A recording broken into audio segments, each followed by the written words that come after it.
சுகுணா கலை மற்றும் அறிவியல் கல்லூரியில் நடைபெற்ற பட்டமளிப்பு விழாவில் தமிழ்நாடு வேளாண்மை பல்கலைக்கழக துணைவேந்தர் கீதாலட்சுமி கலந்து கொண்டு மாணவ மாணவிகளுக்கு பட்டங்களை வழங்கினார். கோவை காளப்பட்டி நேரு நகரில் உள்ள சுகுணா கலை மற்றும் அறிவியல் கல்லூரியின் முதல் பட்டமளிப்பு விழா காளப்பட்டி நேரு நகரில் உள்ள சுகுணா ஆடிட்டோரியத்தில் நடைபெற்றது.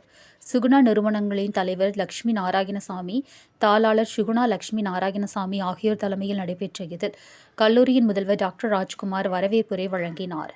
நிகழ்ச்சியில் சிறப்பு விருந்தினராக தமிழ்நாடு வேளாண்மை பல்கலைக்கழகத்தின் துணைவேந்தர் கீதாலட்சுமி கலந்து கொண்டு சிறப்புரை ஆற்றினார். அப்போது பேசிய அவர், இந்தியா சுதந்திரம் பெற்ற போது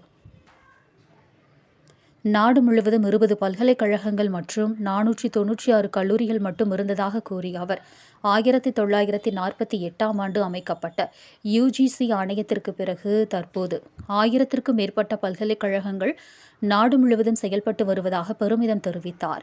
கல்வியறிவு பெற்றவர்கள் விகிதத்தின் தமிழகம் முன்னணி மாநிலமாக இருப்பதை சுட்டிக்காட்டிய அவர், வாழ்வில் அனைத்து நிலைகளிலும் முன்னேற்றம் பெற கல்வி கற்பது அவசியம் என்றார். தொடர்ந்து அவர், மத்திய மற்றும் மாநில அரசுகள் கல்வி கற்பதை ஊக்குவிக்கும் விதமாக மாணவ மாணவிகளுக்கென்று செயல்படுத்தி வரும் பல்வேறு திட்டங்கள் குறித்து எடுத்துக் கூறினார்.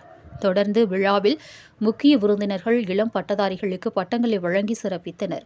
விழாவில் சுகுணா அறக்கட்டளையின் செயலர் டாக்டர் ஸ்ரீகாந்த் கண்ணன், கல்லூரியின் இயக்குநர் மற்றும் செயலர் டாக்டர் சேகர் உட்பட கல்லூரியின் துறை தலைவர்கள், பேராசிரியர்கள், பெற்றோர்கள் என்று பலரும் கலந்து கொண்டனர்.